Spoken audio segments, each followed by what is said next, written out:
Hai, halo kawan-kawan pecinta catur dan selamat datang kembali di Naruto Chess Channel. Di video kali ini, saya akan bahas percatur yang sangat menarik yang dimainkan antara Sergei Karjakin melawan Alexei Iryusin. Permainan ini terjadi pada 19 Mei 2012. Dan oke, baiklah kawan-kawan, kita langsung ke permainan. Di sini Karjakin sebagai putih dan Ilyasin memegang hitam. Permainan dimulai dengan E4 dan C5, lalu kuda F3 dan kuda ke C6. Dilanjut kuda ke C3, lalu diteruskan dengan pion ke D6. Ya, ini kurang lebih sama seperti Sicilia yang kemarin kan kawan. Pion ke D4 memberi tawaran pion, dan ya setelah penawaran diterima dan tentu dimakan balik kuda. Oke, sekarang baru kuda keluar ke F6 dan masih normal lagi guys. Pengembangan gajah C4. Jawabannya juga santai, pion ke E6. Baru setelah gajah gelap juga dikeluarkan ke E3. Di sini ada langkah aneh yang dimainkan kawan-kawan. Menteri langsung ke B6. Nah, memang terlihat seperti variasi pion beracun pada umumnya ya. Tapi yang saya maksud adalah menteri ini pergi terlalu dini guys. Karena jelas gajah udah ada di diagonal yang sama kan? Tapi yang pasti bisa saja di sini kuda memakan kuda. Hanya saja dia nanti akan segaris dengan gajah. Jadi menteri bisa ke C7. Dan salah satunya juga akan hilang. Nah, tapi sayangnya ada langkah bagus lain yang dimainkan oleh Karjakin. Dia memakan pion di E6 guys.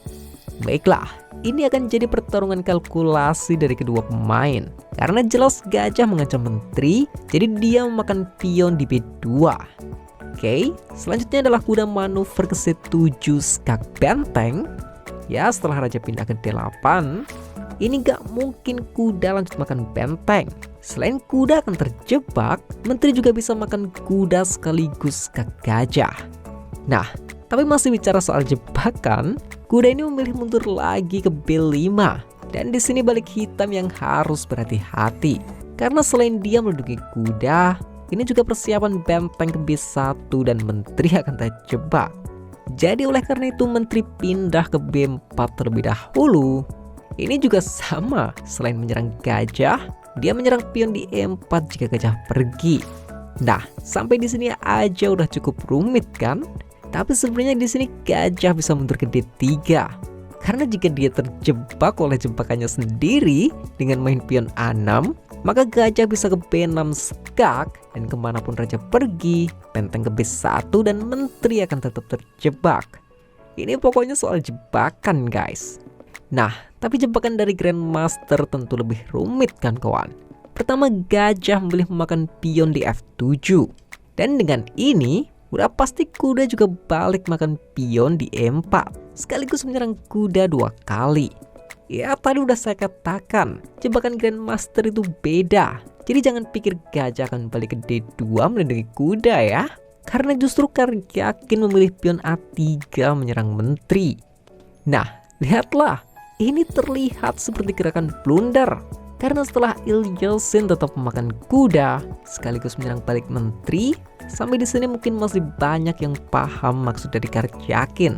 Tapi tahukah kalian, jika semua setup ini ditujukan agar gajah bisa dikorbankan ke B6 skak? Wow, ini sangat brilian kawan-kawan. Karena jika raja maju, jelas pion akan makan menteri, kuda makan menteri, raja makan kuda, dan itu membuat pion A7 terserang 3 kali. Jadi ini udah seperti langkah paksa, pion harus menerima pengorbanan. Lalu baru di sini dia memakan menteri. Nah, ini perbedaannya. Sekarang jika kuda memakan menteri, benteng udah siap memakan benteng. Atau mungkin saya analisis aja ya, karena ini udah cukup rumit guys. Tahukah kalian, gerakan terbaik buat hitam di posisi ini adalah benteng makan benteng. Karena setelah menteri makan balik, kuda bisa lanjut makan kuda. Nah, mungkin saya akan mainkan rukade pendek dulu untuk putih ya. Dan baiklah, di sini kita bisa perhatikan sejenak, sebenarnya menteri masih ngelawan 2 kuda dan 1 gajah. Secara hitung-hitungan ini masih imbang guys. Bahkan jika sampai hitam berhasil membalikkan posisi untuk menyerang balik, saya akan lebih unggulkan hitam. Ya, karena menteri nggak akan sanggup jika dikeroyok oleh 3 perwira.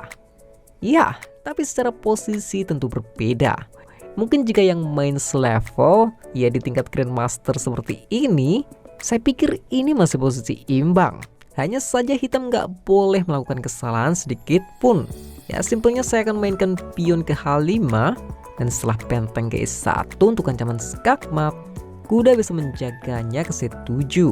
Dan mungkin menteri masih bisa ke D1, ya benteng akan naik ke H6. Lalu bisa mainkan pion ke B5, dan setelah kuda masih bisa mundur ke E7. Coba lihatlah, sebenarnya ini posisi imbang kan? Hanya saja keuntungan posisi membuat hitam diharuskan untuk bertahan ekstra. Nah, itu yang sulit ya. Ya, tapi oke, kita kembali ke permainan. Baiklah, sekarang setidaknya kita udah dapat gambaran ya. Jika di sini langkah terbaiknya memang benteng makan benteng. Tapi sayangnya, Ilyasin tetap memilih makan menteri. Ya, dan setelah benteng yang memakan benteng, lanjut kuda lari ke B2. Memang jika dibandingkan dari posisi tadi, hitam terlihat lebih hidup kan? Karena sekarang menjadi benteng lawan 2 perwira. Tapi sayangnya setelah gajah ditarik ke E6, menyerang gajah 2 kali. Di sini udah cukup terlihat jika hitam akan kewalahan menghadapi serangan putih. Karena udah nggak ada yang bisa melindungi gajah ini kan kawan. Ya, Ilyasin memilih kuda ke E7. Sayangnya kuda bisa memakan pion di D6, sekaligus membuat ancaman skak benteng. Jika raja ke C7, mungkin kuda akan tetap memakan gajah. Terlebih kuda di B2 ini mati langkah guys. Tapi Ilyasin tetap masih belum menyerah dan dia mengembalikan kuda ke C6. Ya, karena gajah sekarang juga menyerang kuda. Dan mungkin memakan gajah adalah gerakan terbaik. Tapi tetap saja yakin membeli kuda ke F7 skak. Lalu setelah raja naik ke E7, jika gajah memakan gajah, maka raja bisa memakan kuda. Jika benteng memakan gajah, raja juga bisa makan gajah. Atau jika kuda makan benteng, gajah akan makan gajah, dan kuda juga menjadi mati langkah. Tapi sekali lagi, di sini otak Grandmaster yang berpikir kawan-kawan. Gajah mundur ke B3 terlebih dahulu. Wow, ini sangat sabar ya. Tapi dengan langkah ini, putih masih menjaga dengan 2 ancaman. Ya, memang setelah gajah ke E6 menyerang kuda, sekarang kuda bisa jelas memakan benteng. Dan setelah gajah juga makan, tentu pion makan balik. Ya, mungkin dikira udah bebas, jadi di sini kuda makan pion. Ya, memang benar. Di sini putih hanya main rokade pendek kawan-kawan. Tapi ini langsung membuat ancaman benteng ke E1, di mana petak F7 udah dijaga kuda, jadi gajah akan hilang. Oleh karena itu kuda naik ke D3 menjaga benteng. Lagi-lagi hanya jawaban yang simple, benteng ke B8. Lihat kan, hitam ini serba susah. Jika kuda menjaga pion ke C5, maka benteng bisa ke E1. Dan akhirnya pion G6 yang dimainkan bertujuan untuk menyelamatkan gajah sekaligus menyerang kuda. Nah, tapi udah tentu benteng makan pion skak. Ini juga langkah paksa ya. Karena jika raja ke F6, benteng ke F7 skak gajah. Oleh karena itu, raja mundur ke E8. Tapi masih dikejar dengan benteng ke E1. Dan dengan ini, hitam baru menyerah. Iya, ini sebenarnya masih sangat panjang sih. Tapi memang ancaman skakmat ini sepertinya udah nggak terhindarkan lagi kawan-kawan. Jujur saya pribadi sangat menikmati ya, melihat bagaimana kedua pemain ini saling menjebak dan juga saling adu kalkulasi. Ya, tapi kita akan langsung saja lihat apabila permainan sampai dilanjutkan. Ini hanya ada 2 cara untuk menyelamatkan skakmat, entah kuda ke C6 atau gajah ke E7. Ya, mungkin gajah ke E7 terlihat lebih kuat, namun tetap saja benteng ke A8 skak. Dan setelah gajah menutup, saatnya kuda diaktifkan lagi ke F7 untuk ikut menyerang gajah. Ya, memang kuda masih bisa ke C6 menjaga gajah. Nah, di sini mungkin benteng ke C7 bisa jadi ide, tapi kuda juga masih terancam. Jadi kalau mau ngikutin pola skakmatnya, bisa main kuda ke D6 skak, raja gerak, benteng ke F7 skak, raja G8, baru benteng ke C7. Tapi ya seperti kalian tahu, saya lebih suka yang pasti dan simple kan kawan. Kuda makan gajah. Ya karena setelah kuda makan balik, di sini baru bisa main benteng ke B8.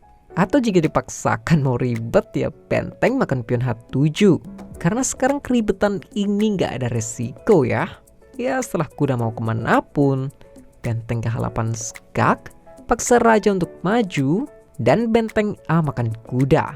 Ya ini jika hitam masih mau ngelanjutin permainan, ya silahkan saja. Tapi itu akan menyiksa dirinya sendiri kan. Jadi ya udahlah, ini udah sangat jelas 99% saya jamin menang putih. Ya, dan oke lah kawan-kawan, sekian dulu video kali ini. Semoga videonya bisa menghibur dan partainya bisa bermanfaat. Dan jangan salah kata, saya mohon maaf. Salam just lovers, terima kasih.